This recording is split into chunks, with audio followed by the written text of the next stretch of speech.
One day you'll leave this world behind, so live a life you will remember.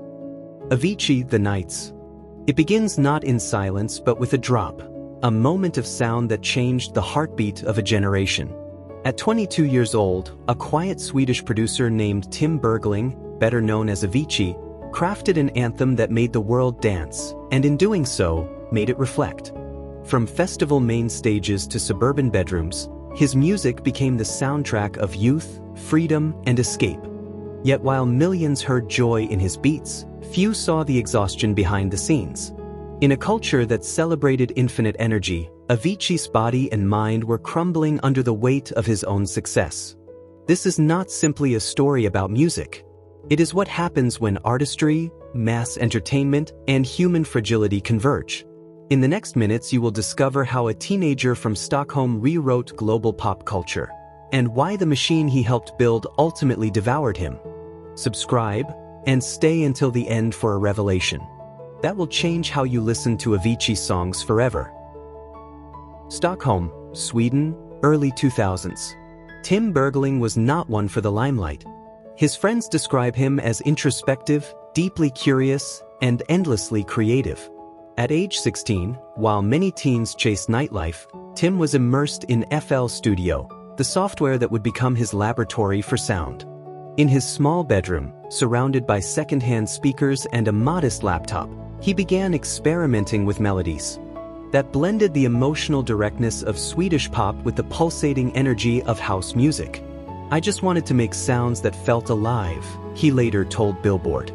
By 2008, posting tracks under his birth name on online forums, such as Laid Back Luke's message board, he had caught the attention of manager-entrepreneur Ash Pornori, who sensed something extraordinary. Pornori helped craft the brand. Short, catchy, international, Avicii. The name, derived from the Buddhist term Avicii, meaning the lowest level of hell, became a paradox, a heavenly sound born from sleepless nights. In 2010, Avicii released Seek Bromance, his first globally recognized single. But it was 2011's Levels that propelled him into superstardom. With gospel-inspired vocals and euphoric synths, the track did more than dominate dance floors. It signaled the start of the commercial EDM boom. Some critics described it as a defining moment for modern electronic pop. Suddenly, Avicii was performing for tens of thousands across Europe and the US, sharing top billings with Tiesto, Swedish House Mafia, and Calvin Harris. But behind the flashing lights remained the same quiet kid from Stockholm, anxious, perfectionist, and increasingly overwhelmed. "I was never meant for this kind of life," he would later confess. The rise of EDM from niche club sound to mainstream spectacle was unprecedented. In the years 2011 to 2014, DJs became the new rock stars, commanding festival main stages, Las Vegas residencies, and multi-million-dollar fees. Avicii stood at the center of that storm, a global icon by his mid-20s. Yet the pace was punishing. One industry article reports he performed hundreds of shows annually, traversing continents in 24-hour cycles. Interviews testify to him producing new tracks mid-air, sleeping in hotel corridors, and collapsing backstage from exhaustion. His manager, Ash Pornori, drove him hard, not from malice but from a machine that demanded hits, more hits, and faster still. In 2013, Avicii released his album True, which fused country, folk, and dance influences and featured Wake Me Up with Aloe Black, a crossover hit that topped charts in more than 20 countries. Critics were divided and fans puzzled, but Avicii's instinct was clear. He reinvented EDM before it became formulaic. As Aloe Black said in a BBC Radio 1 interview, he was fearless. He didn't care if it fit the trend. He made the trend. Still, cracks were forming. Years of relentless touring took a heavy toll on his health. He developed acute pancreatitis, attributed in part to excessive alcohol and high stress, which forced him to cancel significant shows in 2014. Doctors warned him to rest, but management and contract obligations pulled him forward. After surgery to remove his appendix and gallbladder, he tried to continue touring, but his mental state was deteriorating. In his diary, later published in Tim, the official biography of Avicii, 2021, he wrote, "I have said yes to too many things. I can't keep this up. I'm trapped in a machine." By 2016, at just 26 years old, Avicii announced his retirement from live touring. The announcement shocked fans, but to those who knew him, it was an act of survival. He wasn't quitting music, his family noted. He was saving his life. After stepping away from the stage, Tim Bergling retreated first to his home in Los Angeles and later to the tranquil landscapes of Oman. For the first time in years, he experienced a reprieve from relentless schedules. No flights to catch, no stages to perform on, no cameras to impress, just the sound of the ocean, the quiet of solitude, and the music that lived in his mind. He continued creating, producing tracks privately in studios with trusted collaborators. Friends describe this period as both his most creative and most introspective. The music he composed during these years, songs like Heaven and Without You, revealed a depth and personal resonance that many felt reflected his inner struggles and reflections on mortality and purpose. Yet fame is not easily escaped.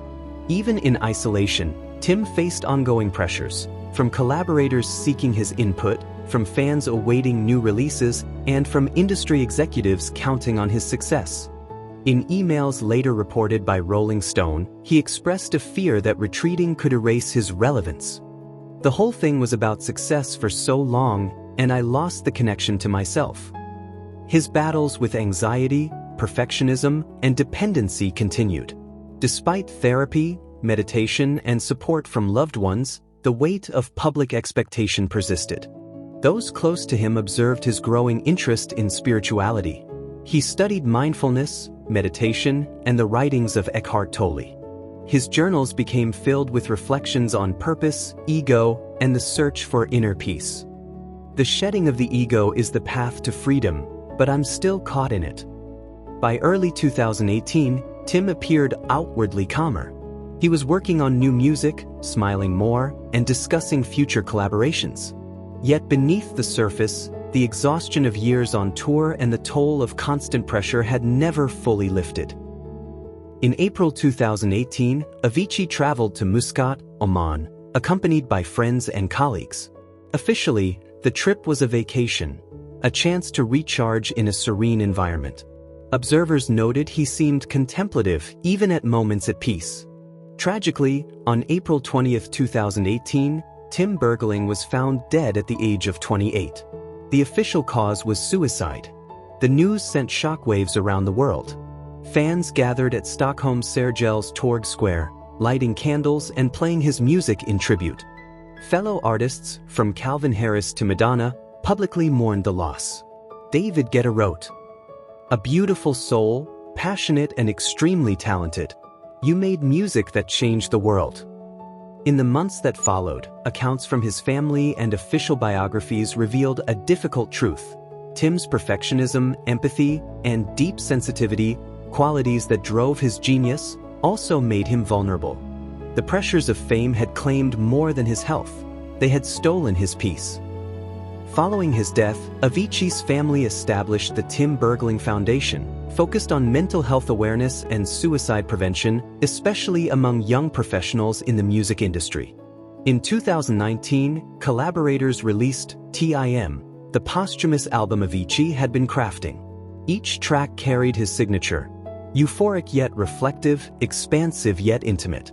Songs such as SOS and Heaven became both tributes and platforms for mental health advocacy, with proceeds supporting initiatives in those areas.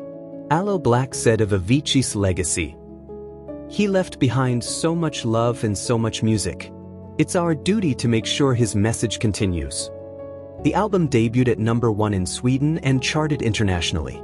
More importantly, it catalyzed a global conversation about mental health in entertainment. Music festivals began introducing wellness programs for artists.